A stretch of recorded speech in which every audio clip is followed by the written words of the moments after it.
snacking on Tiffany right now. I'm just gonna do it. Yeah. Hey. Hi friends, this is Miss Tiffany from the Miller Branch Library.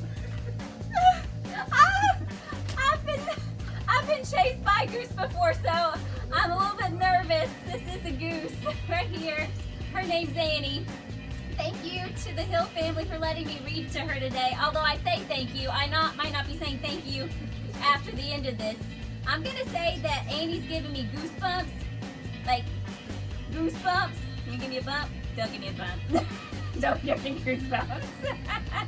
Oh, man.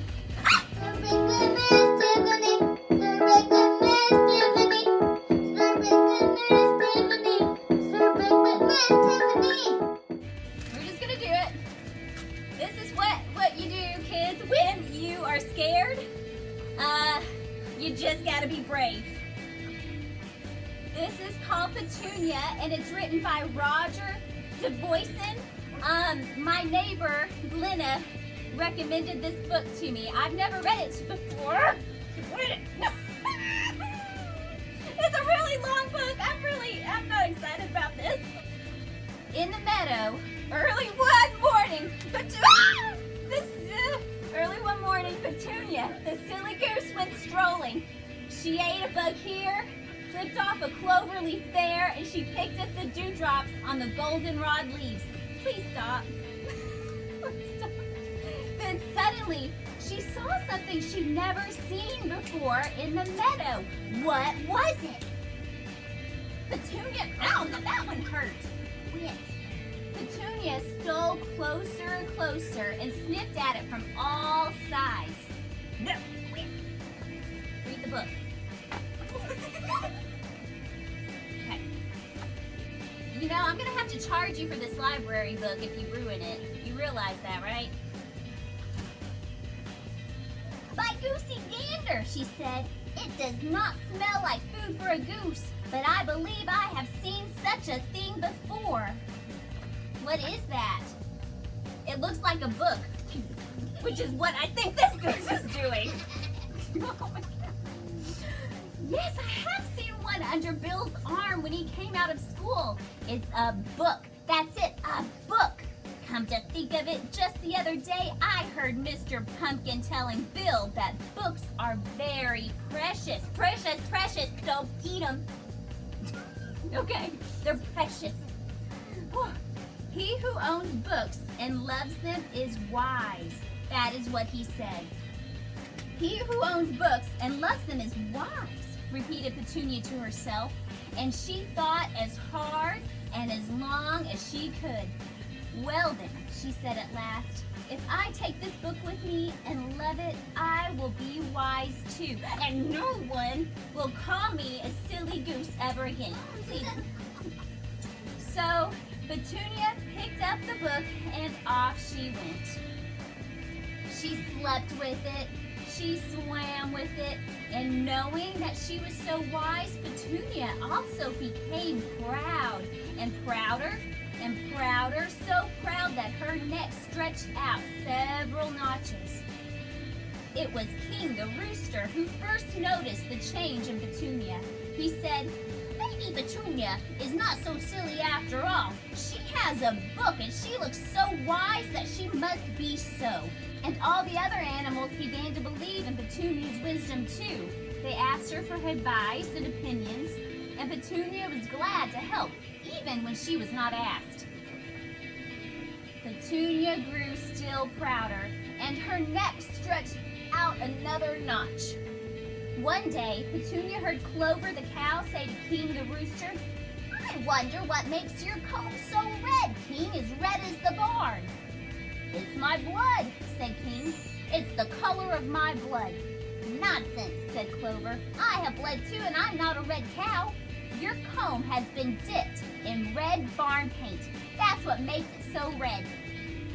You're both silly, of course, said Petunia. King, your comb was stuck on by the farmer so he can tell you from the hens and know who lays eggs and who doesn't. Plastic comb, I'd say. And so King never again shook his proud comb in song for fear it might fall off. Poor, sad rooster. But Petunia had other things to do. At the chicken coop, Ida the hen was cackling excitedly among her chicks. "Oh, Petunia," she said, "my chicks and I have been in the woods and I think I've lost some of them. The farmer said I had 9, but I can't count so very well. Please, wise Petunia, count my chicks to see if they're all here." "Glad to help," said Petunia. Let's see. 3 chicks at the fountain, 3 chicks at the feeder, 3 about your leg. Now, 3 times 3, that makes 6. 6, asked Ida. 6, is that less than 9? "That's more than 9, not less," said Petunia. "Lots more, my dear." "More than 9, good gracious. As if I didn't have enough worries with my own 9 chicks. Where do those other chicks come from? Oh dear, I'll never be happy again." Poor worried Ida. I think Amy's given up. Oh, nope, nope.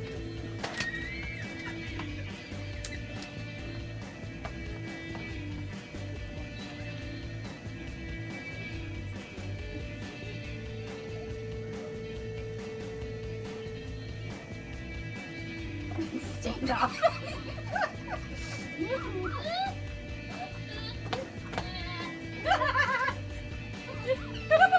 Making her angry. But Petunia had other things to do. Cotton the kitten went up the tree, but could not come down.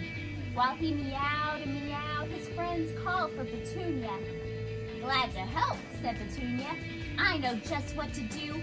Since none of you is tall enough to reach Cotton, all of you will do it together. Donkey on top of Clover, pig on top of donkey, and so on up. Simple." So Donkey climbed up on top of Clover, pig on top of donkey, sheep on top of goat, piggy on top of sheep, turkey on top of piggy, duck on top of turkey, hen on top of duck. Suddenly, Clover cried out, "Stop! My legs feel wobbly!" And she sat. And Donkey and the rest fell into a heap, and Cotton was so scared that he fell on top of them. They were all full of bumps. "Well," said Petunia, "Cotton is down." And so he was. Poor bruised kitten. But Petunia had other things to do, getting prouder all the time. She felt her neck stretch further out. She now wandered down the meadow where she found some other friends gathered around a box. "The box is fragile. I wonder what's in there." "Ah, wise Petunia," they shouted. "We found this box in the ditch beside the road. Maybe it's food, Petunia. Please tell us what the writing on it says." "Glad to help," said Petunia. "Now let's see. Why, candies. That's what it says on that box. Yes, candies. You may eat them. Yes, of course." No sooner had Petunia given the word than 7 greedy mouths tore up the box and grabbed the candies out of it and kaboom! What a sight the animals were. Some were burned, some were bruised. Straw still suffered in silence. Noisy still moaned. Ida still worried about her chicks. King still brooded over his comb. All the barnyard was in trouble, and all because of Petunia.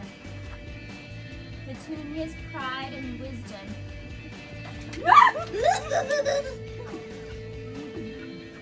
Petunia's pride and wisdom had exploded with the firecrackers.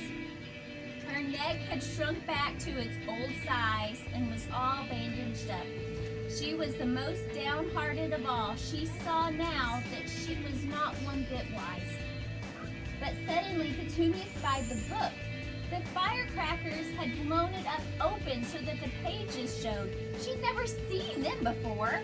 Now she saw that there was something written inside the book which she could not read. So she sat down and thought and thought and thought until at last she sighed. Now I understand.